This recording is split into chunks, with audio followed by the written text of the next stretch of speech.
I just hit rock bottom then, and I lost all my friends, and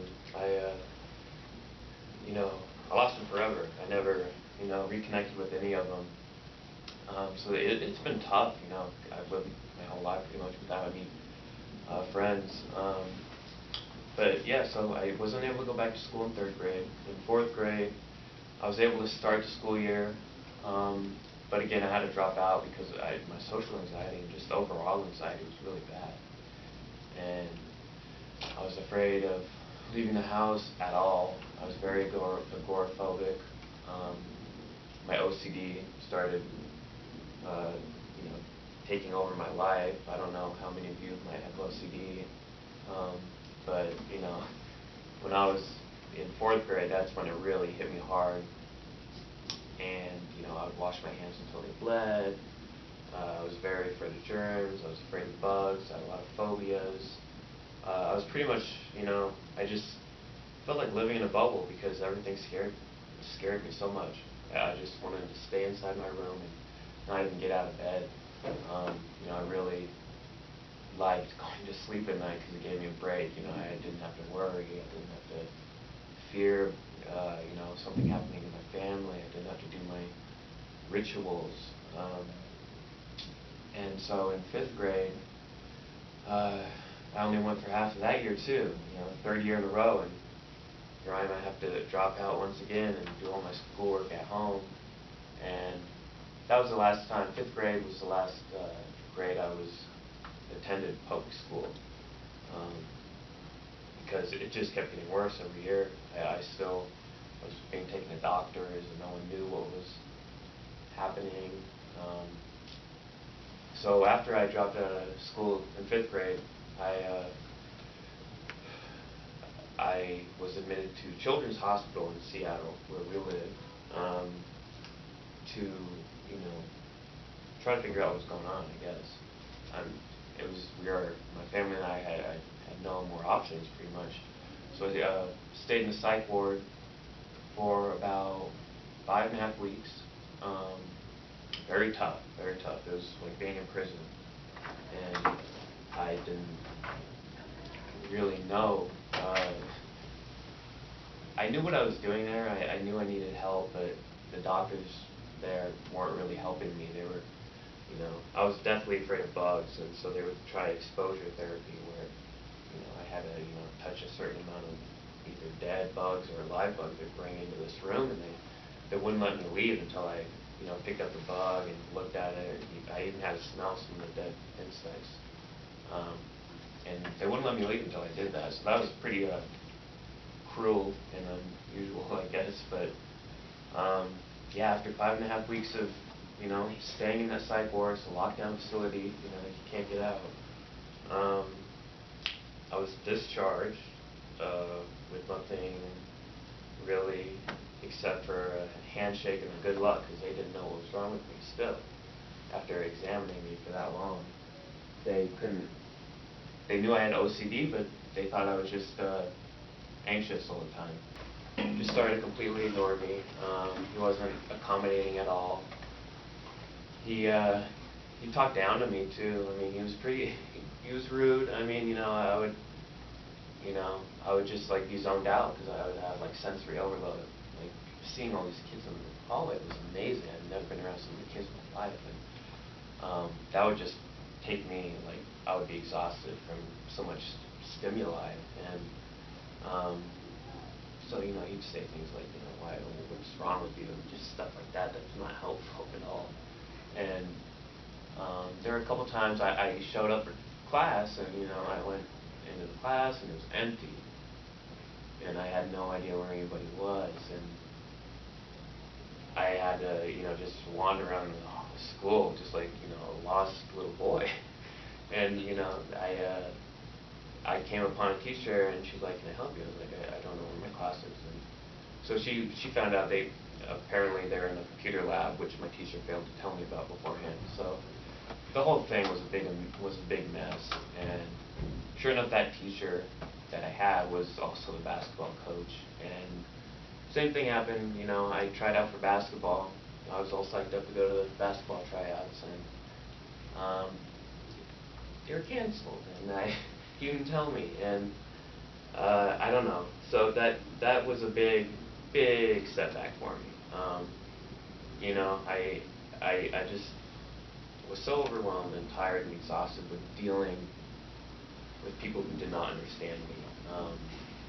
And I just dropped out of high school. I had to. I mean, there's no way I could attend that school, and I couldn't go back to my specialty school because they were kind of in a rebuilding stage where they didn't really have a high school class, and you know, I was 16, and so you know, I just went back to.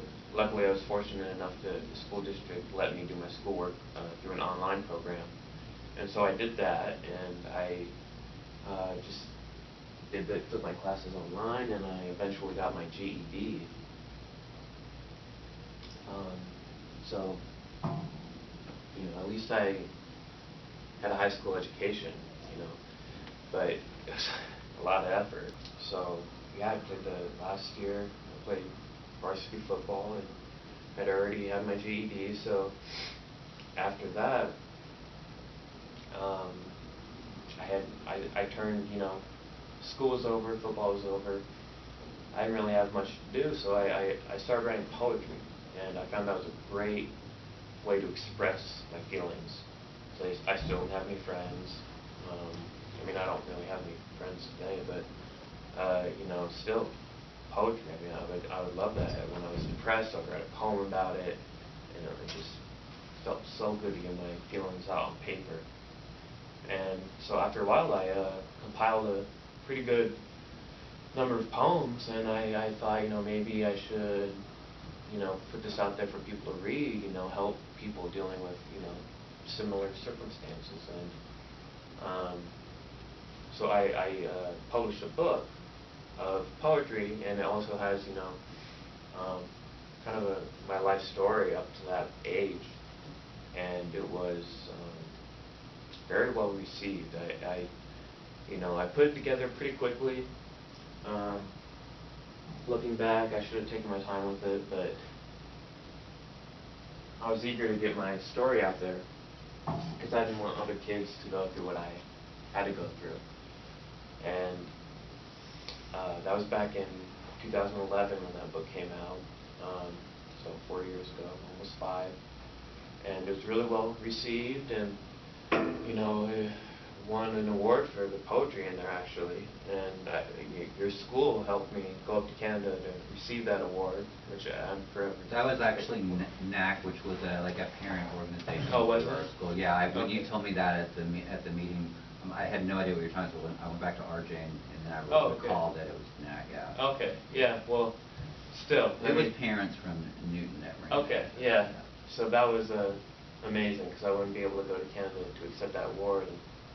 And that was a great experience. I accomplished so much. I mean, my fear of, I mean, here I was going to a different country, and you know, just a few years before that, I was just scared to basically leave the house. So that was a big step forward for me.